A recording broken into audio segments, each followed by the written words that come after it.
Alors techniquement, il est possible d'exporter un document Illustrator au format Photoshop et que tous les calques Illustrator soient transformés en calques Photoshop. Vous avez les calques dans la palette des calques de Illustrator, menu fenêtre calque. Si vous mettez différents objets sur différents calques, voilà, vous allez pouvoir faire fichier exporter sous quoi? Sous Photoshop. Avec, ça doit être pour la suite, oui, c'est dans la boîte qui suit, écrire les calques, voilà. Donc, vous pourriez, en fait, ce travail d'ombre portée, d'effets spéciaux, de matière apportée sur les objets vectoriels, le faire dans Photoshop, pourquoi pas, ça peut être une approche intéressante plutôt que de gérer les ombres portées et les matières, tout ça dans Illustrator. Donc voilà, fin de la parenthèse, je vous dis que techniquement c'est possible de récupérer tous les calques Illustrator en tant que calque Photoshop dans un fichier Photoshop. Ok, alors autre chose, on va peut-être ici mettre, pour vous montrer un peu la puissance de l'histoire, mettre sur le fond de l'objet. Donc il est sélectionné, vous activez le fond. Sur le fond de l'objet, peut-être une petite texture. Alors, effet.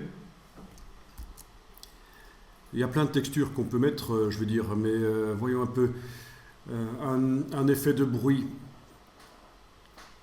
Oui, peut-être effet artistique, grain photo.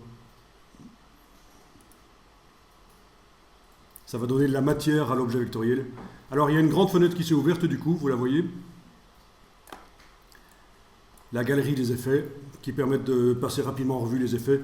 On va dire que voilà, c'est quand même celui-là que je veux mettre. C'est quand même celui-là que je veux mettre sur l'objet.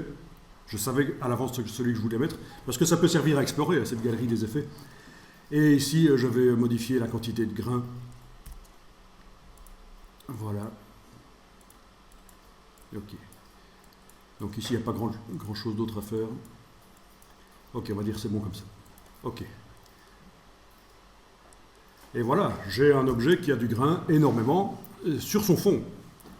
Si je veux modifier, bien sûr, j'ouvre le fond, je clique sur grain photo et je peux modifier. En principe, ça va s'ouvrir. C'est du lourd. Hein.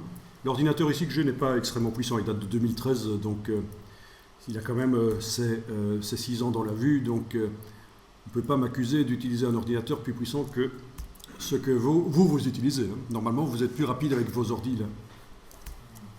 Ok, donc vous voyez, ça c'est une solution pour amener de la matière, de la vie dans Illustrator. Une autre solution, c'est d'exporter toute l'illustration dans Photoshop, sans même écrire les calques, hein, toute l'illustration dans Photoshop, et dans Photoshop d'appliquer un effet de grain, d'appliquer un effet de renforcement, accentuation qui va contraster l'illustration. Ça, c'est un secret avec Illustrator, c'est que vous avez pas mal d'illustrations Illustrator qui ont été retravaillées dans Photoshop au niveau des couleurs, des contrastes et de la matière. Alors, je ne sais pas si... je me souviens plus trop. Alors, je vais dans Illustrator, à propos d'Illustrator, pour retrouver... Ah oui, on ne retrouve pas la photo d'accueil, malheureusement, ici.